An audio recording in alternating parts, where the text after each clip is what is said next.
¿Cómo están? 9 de la noche con 2 minutos. Bienvenidos a esta edición de Al Pie de la Letra a través de Noticias Paraguay. Vamos a conversar hoy con dos personas. La primera parte, vamos a hablar con el jefe de gabinete civil de la Presidencia de la República, ligado mucho tiempo a la Municipalidad de Asunción, actualmente ya trabajando de pleno con el electo presidente, ya presidente en ejercicio en realidad, Mario Abdo Benítez. En la segunda parte vamos a hablar con el doctor Marcos Com. Vamos a hablar un poco del ámbito penal, de alguna reforma que se vaya a hacer con urgencia en el marco penal, del proceso de debate de reforma constitucional también. Y vamos a hablar con relación a este nuevo pedido de Horacio Cartes de jurar como senador activo en el Senado paraguayo. Por supuesto, vamos a dedicarle un tiempo también a eso dentro del debate. Julio Bion, ¿cómo te va? Bienvenido. Muy buenas noches, Santiago, un placer estar acá. Julio, ¿cómo fue para que desembarque finalmente en la jefatura de gabinete civil? Porque originalmente, recuerdo que las veces que hacíamos el pase con Carlos Báez, con Gemavi, a la mañana tempranito, sonaba en alguna de las binacionales tu nombre de manera recurrente. Después MOPC. Y después del MOPC terminás en la jefatura de gabinete. ¿Cómo se dio eso, Julio? Bueno, y el presidente de la República realmente nunca me ofreció ningún cargo en ninguna binacional, tampoco en el Ministerio de Obras Públicas. Sí habíamos hablado en algún momento del Ministerio de Industria y Comercio, pero finalmente él decidió darle un perfil más político y también buscó una persona de confianza para estar al lado suyo, para poder trabajar y articular los diferentes trabajos que se realizan dentro de la presidencia. En esas conversaciones que tuvieron originalmente, digamos, Sí. no estaba ninguna de las binacionales y tampoco el MOPC. Jamás estuvo en discusión la posibilidad de que vaya a una de esas instituciones. ¿Y por qué no se dio lo de industria y comercio finalmente? Y yo creo que él encontró un perfil muy interesante, que es el perfil de la actual ministra de Industria y Comercio, y también vio vio que yo era una persona de bastante confianza, que hace rato trabajo con él en política, y bueno, prefirió llevarme al gabinete en lugar de llevarme al Ministerio de Industria y Comercio. ¿De dónde lo conoces a Mario Abdo Benítez? ¿Cómo es el vínculo que tenés con él? Y la verdad que le conozco hace mucho. Yo soy un año menor que él en el colegio. Estábamos en el mismo colegio. Nos conocemos de los 4 años, desde preescolar, digamos. Somos amigos. También vecinos. También son vecinos. Vecinos, sí. Éramos vecinos en época de colegio. Sí. Claro. Y en la conversación política, digamos, ¿en qué momento fue madurando lo del gabinete civil? ¿Por qué el gabinete civil?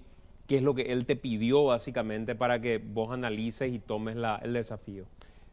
Y bueno, básicamente él me solicitó tomar la posta de ser secretario general y jefe de gabinete civil, principalmente yo creo por nuestra relación de amistad y también por mi experiencia política, porque si bien tengo 46 años, yo estoy realmente ya hace mucho tiempo en política, desde los 26 militando activamente en política. Él me introdujo a la política, él me presentó en su momento al finado doctor Luis María Argaña en el 96, cuando volvimos de Estados Unidos de estudiar, y bueno, confía en mi gestión y se dio esta posibilidad. ¿Cuál es tu perfil, digamos? ¿Quién es Julio Bion? Hablabas recién de tu retorno de los Estados Unidos. Sí. ¿Dónde estudiaste? ¿Qué estudiaste?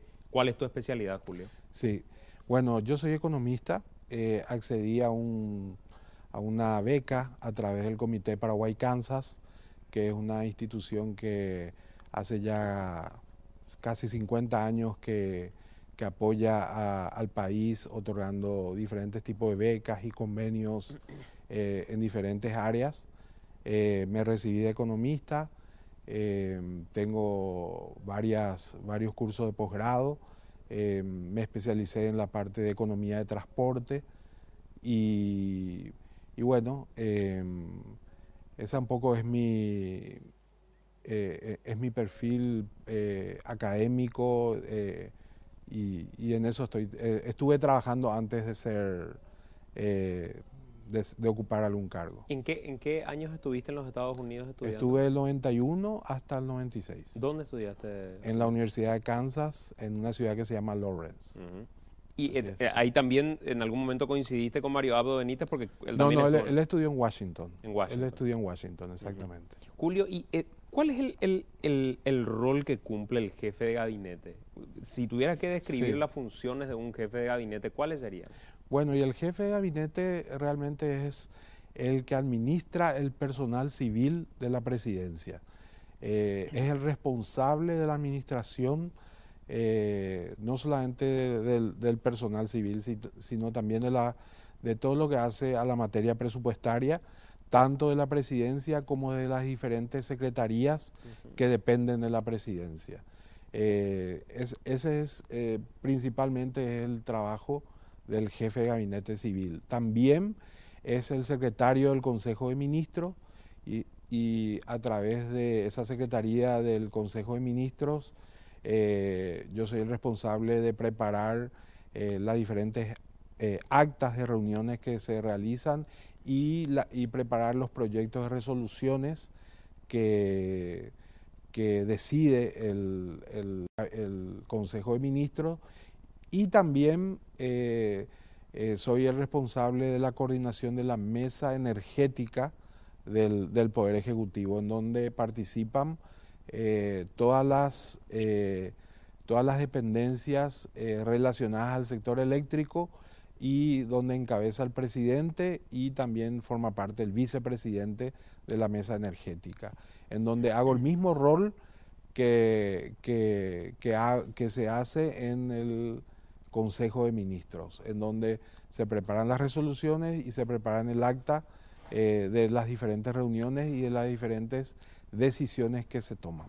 Esa reunión de Consejo de Ministros se reactiva ahora con el gobierno de Mario Abdo Benítez. Digamos, ¿cuál es el documento al que accedieron ustedes de la última ocasión en la que se reunió el Consejo? ¿Qué decidió ese Consejo que se reunió por última vez?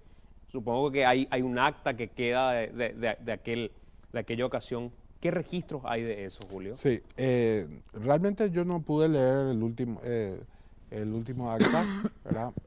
Pero por lo que estuve averiguando, hace prácticamente 4 años que fue la última reunión del Consejo de Ministros y bueno, y ahora hemos institucionalizado ya que el Consejo de Ministros tiene un rango constitucional y vamos a empezar a hacer esas reuniones inicialmente de manera semanal y después el presidente va a ver cuál va a ser la periodicidad de cada una de las reuniones. ¿De ese Consejo de Ministros participan todos los ministros del Ejecutivo? Sí, 14 ministros, salvo el Ministerio de Medio Ambiente que todavía falta designar. Y en algún momento tendrá rango de ministerio también el de la niñez.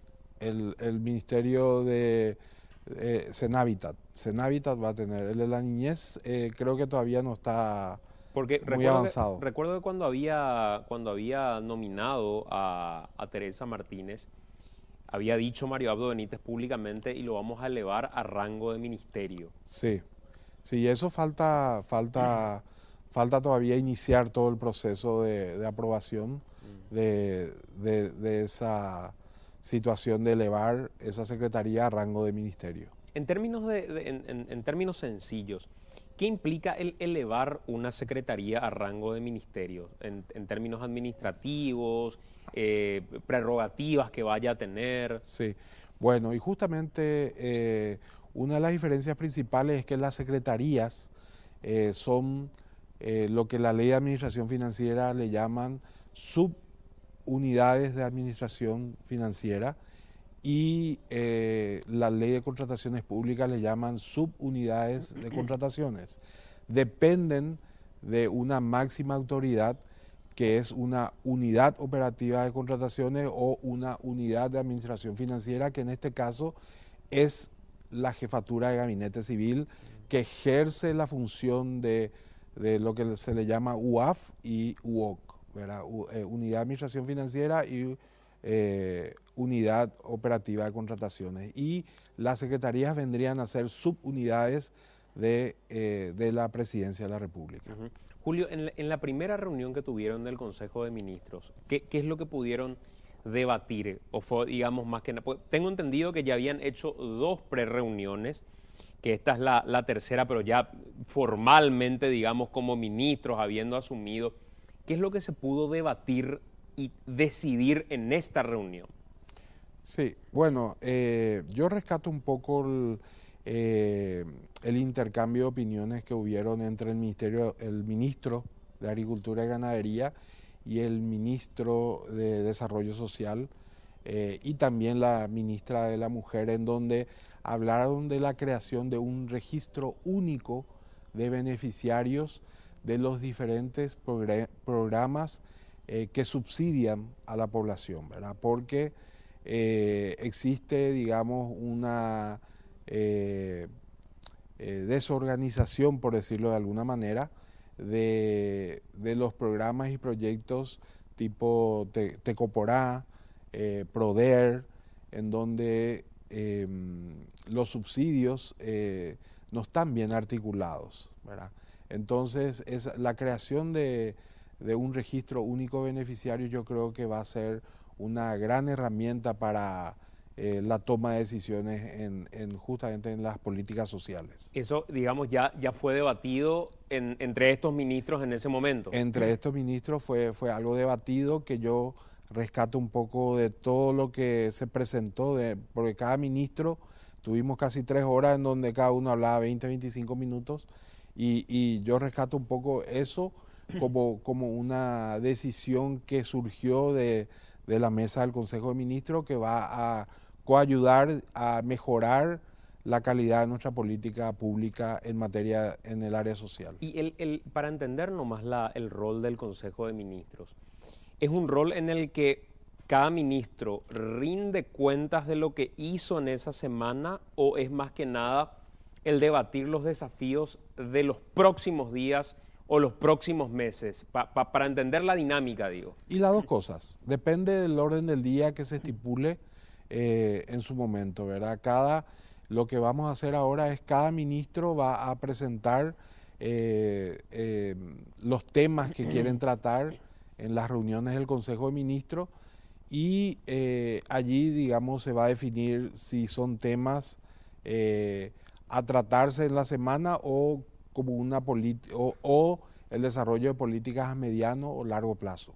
O sea, cada ministro va a tener que presentar una propuesta y tampoco, me imagino, se puede tratar todo lo que traiga cada uno. Exactamente. El presidente de la República, como coordinador del Consejo de Ministros, va a definir cuáles son los temas que se van a tratar. Y hoy, digamos, de los temas que están para tratamiento, ¿cuáles crees que son urgentes, Julio, según lo que ustedes logran debatir internamente con el presidente? Lo que él cree lo tiene de manera más sensible. ¿Es algo ligado a la salud, alguna decisión inmediata ligada a la educación, alguna cuestión ligada a esto que decide agricultura? Hoy, ¿cuál es la urgencia principal del presidente de la República? Bueno, la urgencia principal del presidente de la República yo creo que es solucionar el impasse que existe dentro del proyecto del Metrobús. Es un problema que nos atañe a prácticamente a los ciudadanos de Asunción y del Departamento Central. Ese es uno de los temas prioritarios que tiene el presidente de la República. También la definición de algunos proyectos, como por ejemplo que ya se fueron dando, el proyecto de la penitenciaría que fue cancelado, la articulación entre el Ministerio del Interior, el Ministerio de Justicia y el Ministerio de Obras Públicas para mejorar el pliego, base y condiciones, ya que existían muchas falencias en ese llamado a licitación, y es un problema grave que se tiene de hacinamiento en este momento en las cárceles de nuestro país. Y también podría decir de que otro de los temas que probablemente se va a estar definiendo en las próximas reuniones es qué hacer con este proceso licitatorio del aeropuerto, ¿verdad? Que está también allí latente, ¿verdad? Julio, digamos, la impronta que tiene Mario Abdo Benítez hoy dentro del gobierno, ¿cuál es? O sea, ¿cómo lo describirías vos desde el momento en el que llega? Vemos a un hombre que llega temprano, que se va tarde. El otro día consultaba y me decían compañeros que cubrían el Congreso que era habitual, o sea, que no era una cuestión tampoco de impacto por tomar ahora la presidencia, que en su hábito, cuando era presidente del Congreso, actuaba de esa manera, que empezaba temprano, que iba muy tarde. Pero ¿cuál es su rutina diaria, digamos, aparte de lo que logramos ver, que sale, que camina, que va al Congreso, que saluda? ¿Cuál es la rutina diaria de un presidente de la República? No, y él prácticamente tiene reuniones con casi todos los ministros, en donde van definiendo diferentes aspectos al quehacer político, a las definiciones de los mandos superiores, de los mandos intermedios, a analizar cómo están los programas y proyectos en ejecución en cada uno de los ministerios, a definir, también tenemos reuniones periódicas con respecto a la administración de lo que hace al presupuesto de la presidencia, a las falencias edilicias principalmente que hemos encontrado en el Palacio de Gobierno, en Burú Villaroga, a la necesidad de infraestructura que hace falta para instalar diferentes oficinas. Y bueno, realmente es un trabajo bastante importante el que él está encarando. Eso te iba a preguntar y después retorno a lo de la rutina. Sí. Hoy, el Palacio de Gobierno, ¿cuánta gente puede albergar en términos de oficinas? ¿Es probable ver un Palacio de Gobierno con parte importante del Ejecutivo ocupando esos lugares? ¿O en términos edilicios hay algún riesgo si es que se cargara de gente ese lugar? Sí, nosotros hemos recibido ahora que hemos ingresado, hemos solicitado un informe preliminar al Ministerio de Obras Públicas sobre la situación edilicia del Palacio.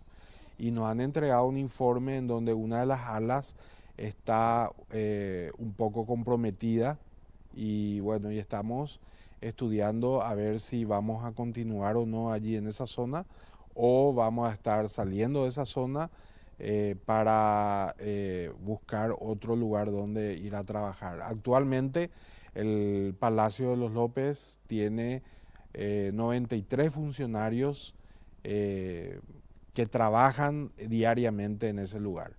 Dentro de esos 93 funcionarios no funciona lo que anteriormente se denominaba el centro de gobierno y ahora se va a denominar la unidad de gestión, que es una oficina que se creó, que va a ser la instancia de coordinación entre la presidencia y los diferentes ministerios y va a realizar el monitoreo de los programas prioritarios que tiene la administración actual y bueno, eso por ejemplo no está funcionando en este momento en el Palacio. Eso necesitamos que funcione cerca del presidente de la República. Entonces, lo que ahora estamos evaluando es qué vamos a hacer en materia edilicia, ¿verdad? Si vamos a permanecer allí o vamos a estar mudándonos. Y cuando hablas de mudar, ¿a dónde sería? ¿Burú Villaroga? Podría ser Burú Villaroga o podríamos alquilar otra oficina. El presidente siempre estaría en su oficina, ¿verdad? Pero esa es la situación que estamos teniendo en este momento. Cuando hablas de un ala que está comprometida, ¿qué significa comprometida? ¿Cuál es la envergadura de ello? Y eso es lo que estamos estudiando. Ahora hemos tenido un informe preliminar y en las próximas semanas vamos a profundizar ese estudio de la calidad de la infraestructura, de la calidad de la estructura que tiene actualmente el Palacio de los López para ver si podemos o no podemos trabajar allí en esa zona. Nosotros hemos encontrado vacía esa zona cuando entramos, ¿verdad? Prácticamente no había personales en esa zona cuando nosotros hemos ingresado, pero por una necesidad en este momento estamos ocupando. ¿Cómo se llegó a ese punto, Julio? Porque recuerdo que en la época de Federico Franco se había hecho una refacción del palacio, el arquitecto Cataldi había trabajado en eso, quedó visualmente lindo el palacio, pero efectivamente después, y me acuerdo que decía esto durante los años de gobierno de Cartes, se lo empezó a ver abandonado, es como que estaba dejado, la pintura estaba mala, uno miraba el palacio y había cosas que a simple vista ya no se notaban bien. ¿Cómo llegó a ese punto? Bueno, por lo que me contaron allí los funcionarios antiguos, el trabajo que se realizó en la época de Federico Franco fue del ala donde se encuentra el presidente de la República. Esa es la zona donde se trabajó y no se trabajó en la otra zona donde justamente está la Secretaría General y la Jefatura de Gabinete. De hecho, López Moreira no hacía oficina en esa zona. Él se instaló al lado del presidente de la República, por lo que me cuentan allí los funcionarios, y en Burú y Charoga. Y la verdad que últimamente, por lo que nos contaron, el presidente ya no se iba al Palacio de los López, o sea que estaba ya prácticamente abandonado el Palacio de los López. Entonces, y bueno, y eso se dejó estar, lastimosamente se dejó estar y ahora está en esa situación. El Palacio de los López, el por qué Mario Abdo decide hacer oficina ahí finalmente, porque había marcado una agenda y la agenda decía que iba a estar lunes y martes en el Palacio de los López, miércoles, jueves y viernes, miércoles y jueves en Burú y Charoga. Miércoles, jueves en el comando. En el comando, exactamente. En el comando y finalmente los viernes al interior. Los viernes al interior. Eso se mantiene de manera íntegra. Bueno, ahora... En realidad lo estoy viendo más en el Palacio últimamente. Y ahora estamos en el Palacio. Realmente estamos en el Palacio por la necesidad que existe también de elaborar los diferentes decretos, ya que va a ser un poco incómodo que el presidente de la República esté en Burú y Charoga y los decretos se preparen en el Palacio y hay que llevar a cada rato esos decretos. Entonces, yo creo que el presidente, por lo menos en este periodo, va a estar haciendo oficina en el Palacio por, digamos, la rapidez y la ejecutividad que se tiene, porque hay, toda la Dirección General de Decretos y Leyes funciona en el Palacio, entonces hace falta que esté allí al lado. Recuerdo que le preguntaba en el momento de campaña, en un momento determinado, a parte del entorno de Mario Abdo Benítez, si él haría oficina en el Palacio o no. Y me decían que la intención era hacer oficina en el Palacio, pero que la dificultad más que nada en ocasiones se veía en el tránsito quizá, que es muy difícil acceder, encontrar un lugar, darle agilidad como requiere en las reuniones, que los ministros vayan hasta ahí. Es un poco uno de los problemas que se podría llegar a presentar en el Palacio. Sí, es un problema, pero yo creo que la falta de infraestructura es lo principal, ¿verdad? O sea, hay una necesidad enorme allí de infraestructura que hace que no sea muy conveniente que estar allí en el día a día. Correcto. Te preguntaba hace rato lo de la rutina del presidente, porque también en campaña le consultaba y hoy hablaba con los compañeros a la mañana cuál era la rutina que tenía y me decía más o menos cuál era el horario en el que de por ahí se levantaba, leía los diarios, aprovechaba para hacer alguna caminata, ejercicio. Hoy esos horarios están modificados porque hay veces que 5:45 se lo ve en el Palacio, a las 6 ya está firme en la oficina. ¿Cuál es la rutina que tiene el presidente cuando llega? Porque entiendo que no todo pasa por 24 horas firmar y de reunión en reunión, aunque hoy supongo que la carga es alta, Julio. pero llega, desayuna en el palacio, manda a traer la comida, almuerza en el palacio. Digamos, ¿cuál es la rutina de ser humano normal del presidente de la República? Sí, bueno, él desayuna en el palacio. Él desayuna, normalmente a las 6 de la mañana ya comienzan sus reuniones, ya sea con el equipo de seguridad o con el equipo de la Policía Nacional bien temprano. Y luego comienzan las diferentes reuniones, ya sea con sus asesores o con los diferentes ministros. Desayuna aproximadamente a las 8 de la mañana, ¿verdad? Hace traer su desayuno allí. De la casa. Y no sé si de la casa, Bien, probablemente hace traer, ¿verdad? Y almuerza en el casino de oficiales, ¿verdad? Que está al lado del palacio, ¿verdad? Y después ya vuelve y continúa con sus tareas presidenciales.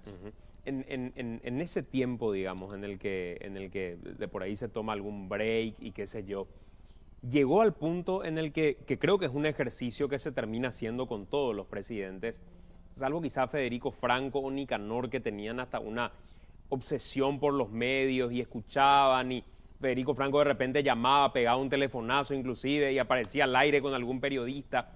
En la rutina de Mario Abdo ya empezó la época del aislamiento de los medios de comunicación, que es, digamos, un periodo de cura que se da habitualmente con los presidentes, o él todavía sigue teniendo como su hábito el tener él un contacto directo, mirando televisión, leyendo los diarios, escuchando la radio.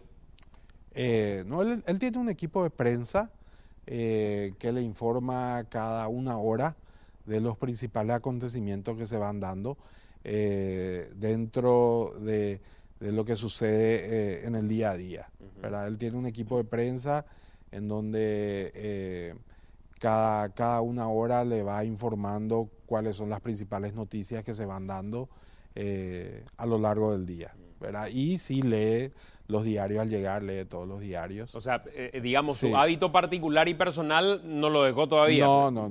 La información la llega a partir de su lectura. A partir de su lectura, ¿verdad? Y también por las redes, ¿verdad? Por el WhatsApp. Que ya es un nuevo tiempo Que también, ya es un digamos. nuevo, exactamente, sí. Eso Sí. también siempre está mirando. ¿Y es, digamos, de ver televisión, de escuchar radio, o eso ya se alejó un poco? No, eso ya está un poco alejado porque más como están las tareas de reunión, de planificación, más bien el equipo de prensa le informa de lo que sucede en las radios, ¿verdad? Y esto Julio, de pegarse una caminata, de ir hasta el Congreso y demás, o de tener salidas de repente de esta línea, ¿vos crees que es parte de un inicio de su gestión o va a ser parte de su impronta habitual? Yo creo que va a ser parte de su impronta. Él quiere tener un trabajo muy cercano con el Parlamento. De hecho, cuando participamos de esa reunión con la mesa directiva, los parlamentarios le pidieron que en las próximas reuniones él ya traiga una agenda legislativa para empezar a trabajar y generar grandes consensos en materia de legislación, ¿verdad? Esa es una de las ideas principales que él tiene. Que digamos que es un poco sui generis que un presidente haya pasado antes por el Congreso. En el caso de Mario Abdo sí se da eso. Sí, lo que pasa es que él se siente como en casa en el Congreso, ¿verdad? Fue 5 años congresista, fue presidente de la Cámara de Senadores, entonces a él le gusta mucho convivir, digamos, con la clase política, y de hecho se crió con la clase política y le gusta convivir, y yo creo que él, esa personalidad que tiene, ese carácter que tiene, va a ayudar muchísimo para la gobernabilidad del país. Cuando estuvo en el Chaco, ahora en esta visita, Sí. una de las cosas que tuiteaba, que ponía en su Twitter, era el compartir con los militares de la zona, y se lo veían las fotografías y recorriendo las habitaciones y demás. ¿Dónde durmió? ¿Con quién compartió en ese momento, digamos, porque uno imagina, un presidente de la República va a ir a un hotel, va a quedarse en algún lugar, toda la cobertura policial y militar en ese lugar? ¿Cómo fue esa estadía de Mario Abdo en el Chaco? Sí. Bueno, yo lastimosamente no me pude ir, pero sí él me contó que durmió en el cuartel y recorrió todo el cuartel.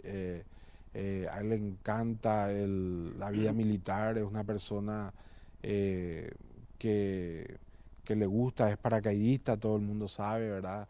Que para ser paracaidista, digamos, uno tiene que tener digamos, realmente quererle a la institución para hacer eso, ¿verdad? Y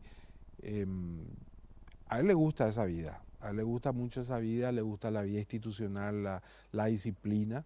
Y bueno, y se quedó ahí con los militares y él va a seguir recorriendo todos los cuarteles que tiene el país. Y cuando vaya a algún lugar del interior, si tiene un puesto militar, duerme en el cuartel.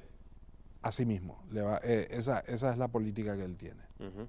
Y en las obsesiones del presidente, por llamarlo de algún modo, lo que ya pudieron notar en este tiempo que está en la presidencia, ¿cuál es la obsesión? ¿Es la obsesión por que se cumplan los horarios como tienen que cumplirse? ¿Es la obsesión porque todo esté limpio y ordenado? Digamos, ¿cuál es la particularidad en ese sentido de Mario Abdo Benítez? Y eso que dijiste, ¿verdad? Realmente nosotros hemos encontrado el palacio muy dejado. Hemos encontrado, por ejemplo, que la oficina del presidente tenía cables sueltos en las paredes, ¿verdad? En el piso, en las paredes. Y eso, por ejemplo, es inadmisible. Y él le llamó mucho la atención, le llamó a la atención a los administradores del palacio por tener esa dejadez, ¿verdad? Le gusta controlar, imagínate, verificó los vehículos que tiene, hay 38 vehículos en la presidencia de la República. Él hizo una verificación de los vehículos, el estado en que se encuentran esos vehículos. Es una persona muy meticulosa, es una persona que le gusta la pulcritud, el orden, y bueno, y ese es nuestro presidente.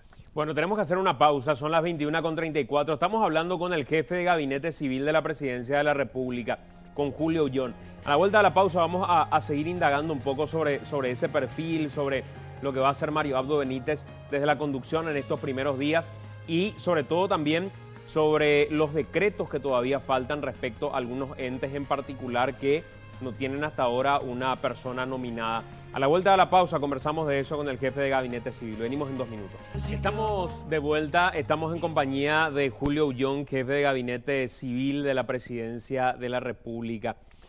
Julio, ¿todavía cuántos entes son los que faltan para nominar a un encargado, a un titular? Bueno, tenemos la Secretaría de Emergencia Nacional, la Industria Nacional del Cemento, después tenemos algunos entes que dependen de realizar asambleas porque son sociedades anónimas públicas. La SEAM. Está la SEAM. Ministerio del Deporte, Secretaría del Deporte. Secretaría del Deporte. Cultura. Sí, cultura ya seguramente entre hoy o mañana, o sea, hoy firmó el presidente el decreto y probablemente mañana refrende el ministro del Interior y ya se estaría promulgando esa nominación. Pero estamos hablando entre 10 a 15 instituciones que todavía faltan. ¿Y a qué se debió, digamos, ese tiempo de no llegar y tener a todo el equipo conformado? Y normalmente uno sigue estudiando los perfiles, de los diferentes candidatos y se van dando también se van dando las diferentes designaciones conforme al tiempo del presidente, porque él también tiene una serie de reuniones, o sea, y una agenda bastante apretada, entonces el estudio de los diferentes entes e instituciones que todavía faltan, de repente no se puede dar plenamente por las diferentes reuniones que se realizan dentro de las reuniones de trabajo que él ya tiene. Y el tiempo de transición, digamos, no dio para poder hacer esa evaluación de perfil y decir, esta persona tiene un perfil interesante, no, la verdad que no nos va a servir mucho en ese lugar, no fue suficiente o no se les permitió tener toda la información que requerían. Y principalmente eso, ¿verdad? En algunas instituciones no se pudo meter un equipo de transición, no se pudo tener un diagnóstico situacional de cada secretaría o de cada ente, entonces ahora se está accediendo a esa información y también en base a eso el presidente está tomando las decisiones adecuadas. Cuando conforman, digamos, el gabinete, ¿en qué medida está presente en el debate lo que había prometido en campaña Mario Abdo respecto a la paridad en la conformación? Porque yo no sé si es que lo van teniendo en cuenta como diciendo, acá tenemos ya tantas mujeres, tantos hombres, o después miran la conformación final y se dan cuenta que fue una cuestión equitativa o no. ¿Cómo está presente la cuestión de paridad que se había prometido en campaña en el momento de la designación de los responsables de los entes? No, y siempre buscamos que en las ternas estén mujeres, ¿verdad?